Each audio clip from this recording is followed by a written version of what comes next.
Olá, queridos. Eu sou Heraldo Gabri, pastor das Assembleias de Deus, Ministério de Madureira, aqui em Caldas da Rainha, Portugal.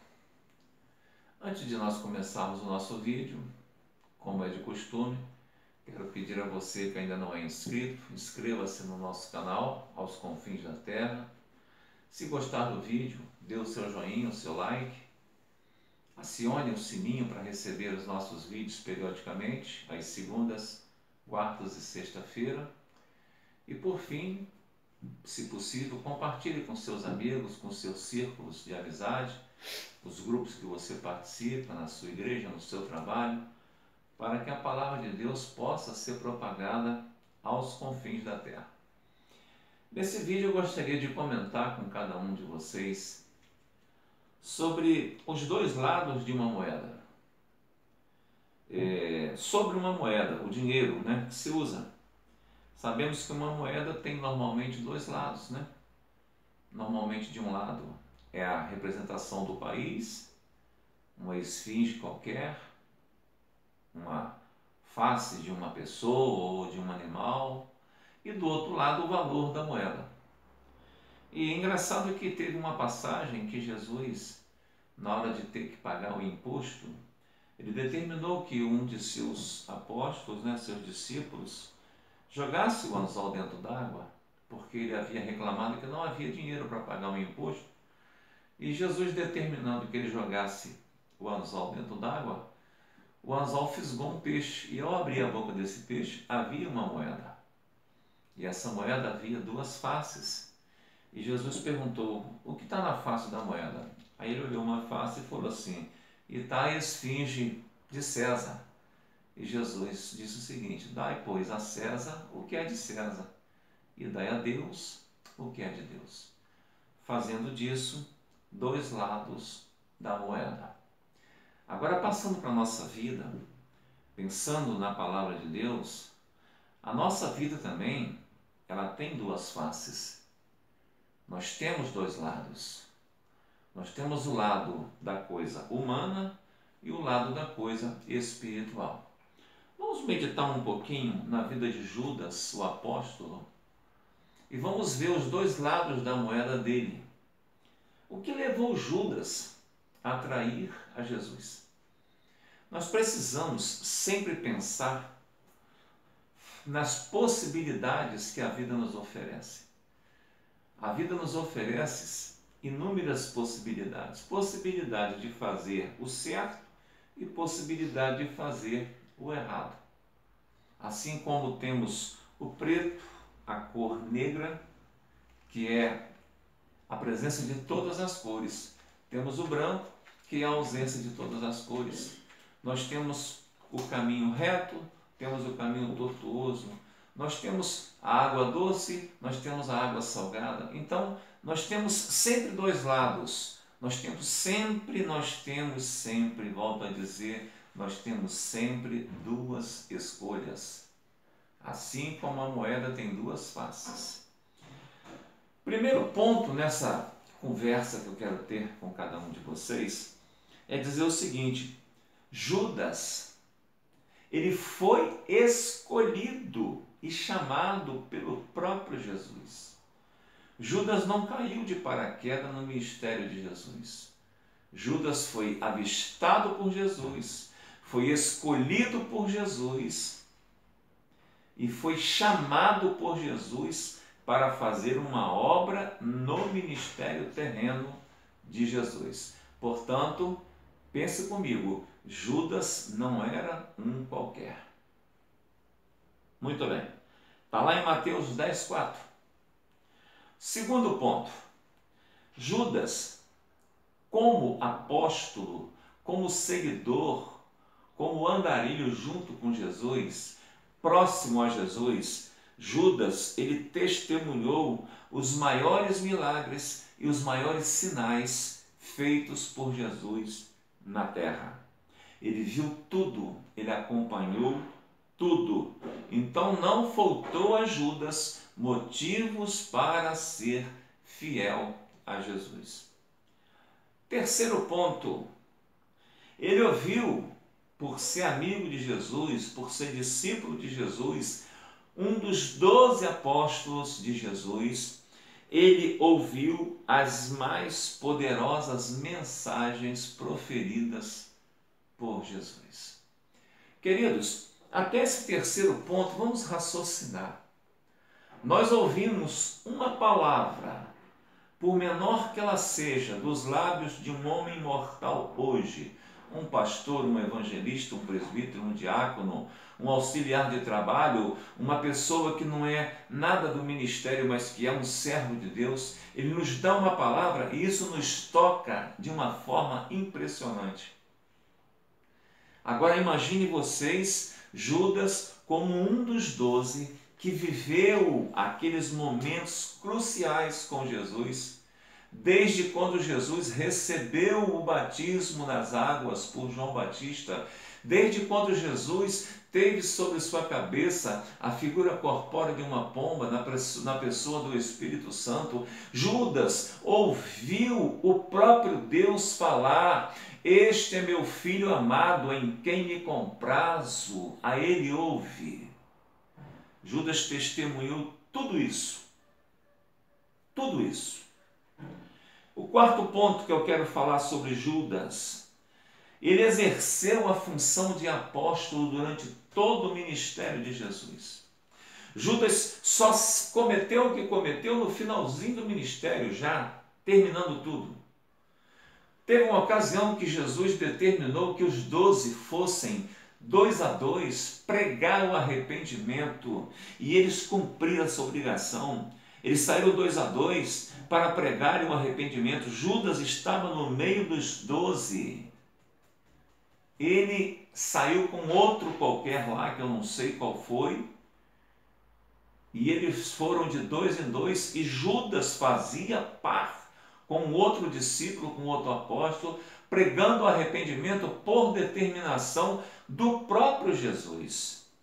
E o quinto ponto que eu quero falar dessa face da moeda de Judas.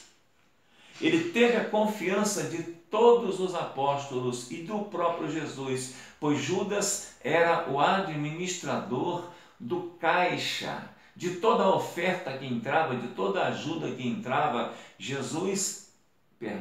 Judas era o homem de confiança, não só de Jesus, mas também dos outros 11, nesse ministério terreno de Jesus. Vocês acompanharam comigo até aqui esse lado da face da moeda que eu disse agora há pouco. Agora vamos ver o outro lado, a outra face da moeda. Primeiro, Judas amou ao dinheiro mais do que tudo. A palavra de Deus nos fala, lá em João capítulo 12, versículo de número 4, que ele questiona por que não se vendeu o perfume que foi derramado aos pés de Jesus. É a questão de Judas. Ele coloca essa questão. Quando ele viu a mulher derramando o perfume aos pés de Jesus, um perfume caro, ele fala o seguinte: por que não se vendeu esse perfume? Arrecadou o seu dinheiro e dividiu com os pobres.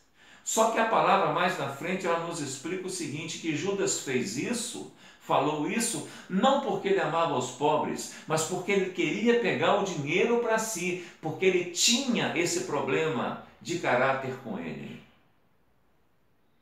E lá em 1 Timóteo 6,10, a gente ouve Paulo falar o seguinte a Timóteo: olha, porque o amor ao dinheiro é a raiz de todos os males. E alguns, nessa cobiça, se desviaram da fé e a si mesmos se atormentaram com muitas dores. É claro, já fazendo alusão ao próprio Judas no ministério de Jesus. A segunda parte que eu quero falar dessa fase negra, desse lado negro da moeda, dessa outra face, é que Judas menosprezou as advertências de Jesus Cristo. Lembra daquela passagem que ele fala para os discípulos na reunião: olha, um de vós há de me trair. E os discípulos, pela passagem ali, a gente entende que ficaram olhando-se um para os outros, como que se perguntando qual de nós, como é que pode isso, quem teria essa coragem de fazer isso? E eles perguntando a Jesus, Jesus fala o seguinte: olha, aquele que eu der o bocado molhado, o pão molhado com vinho, esse há de me trair. E dissimuladamente, durante aquela reunião, Jesus pegou um pedaço de pão, molhou no vinho, eles não perceberam e ele deu, e Judas comeu. Queridos, presta bem atenção nessa palavra. Se eu viro para você e falo assim, eu estou com uns amigos na mesa e falo assim, olha, um de vocês vai morrer envenenado nessa mesa. E alguém fala assim, mas pastor, quem vai morrer envenenado? Eu viro e falo assim, aquele que eu der um veneno para comer, esse vai morrer envenenado. E eu pego o veneno, mostro o veneno para um de vocês, e vocês veem o veneno e vocês aceitam a comer o veneno, então vocês estão pedindo para morrer, estão aceitando a morrer. Pois assim foi essa passagem, ele foi bem explícito. Olha, aquele que eu der o bocado molhado.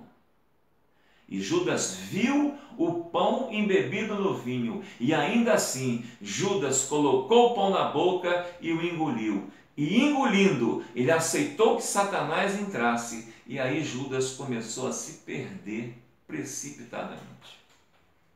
Presta bem atenção, ele tornou-se instrumento de Satanás quando aceitou o bocado de pão molhado com vinho que Jesus o deu.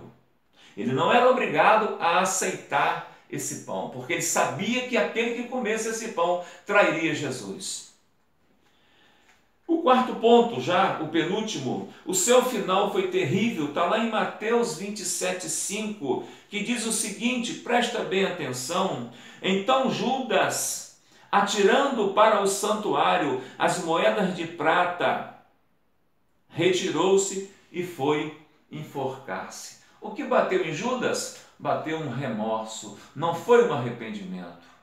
Ele ficou com remorso porque ele viu que aquelas moedas foram moedas que custaram o sangue de Jesus. Foram moedas de traição. Ele vendeu Jesus e ele entrou num profundo remorso. Ficou com um remorso tão grande que não aguentou. Jogou as moedas para dentro do santuário e correu para uma árvore e tirou a própria vida. E detalhe, não esqueçamos que somente Deus pode dar e tirar vida. Outro detalhe, o último, com o preço da traição, foi comprado o campo do oleiro para cemitério dos forasteiros. Queridos, a passagem de Judas é uma passagem muito triste. Por quê? Uma pessoa que começou no ministério de Jesus, com os 12 apóstolos, obtendo a confiança dos apóstolos, obtendo a confiança de Jesus, tendo um cargo de confiança, de repente, entrar numa queda tão profunda, cair num abismo tão profundo, a ponto de tirar a própria vida. Por isso eu disse no início desse vídeo, nós temos uma moeda e nessa moeda nós temos duas faces. Uma face está o valor da moeda, na outra face está a esfinge da moeda. A nossa vida também, ela tem duas faces. Quais são os lados da nossa moeda, da nossa vida física? Como nós temos agido hoje na presença do Senhor Jesus? Como eu tenho sido na igreja, como eu tenho sido na rua, como você tem sido no seu trabalho, como você tem sido na sua casa, como tem sido o seu dia a dia. Você tem se apresentado com duas faces ou você assumiu a sua personalidade, o seu caráter, a sua vida pautado na palavra de Deus? Vejamos que o dinheiro que ele ganhou, que custou o sangue de Jesus, nem os homens que o pagaram tiveram coragem de voltar com esse dinheiro para os cofres da congregação. Eles fizeram o seguinte, já que isso é dinheiro de sangue, vamos fazer algo que justifique isso tudo. Eles foram até uma propriedade chamada Campo do Oleiro, compraram esse Campo do Oleiro e fizeram daquilo ali um cemitério para enterrar os forasteiros que passavam por ali e ali morriam. Queridos, essa palavra, ela serve para advertência para todos nós. Todos nós temos os dois lados da moeda. Eu creio nessa palavra. Você pode crer?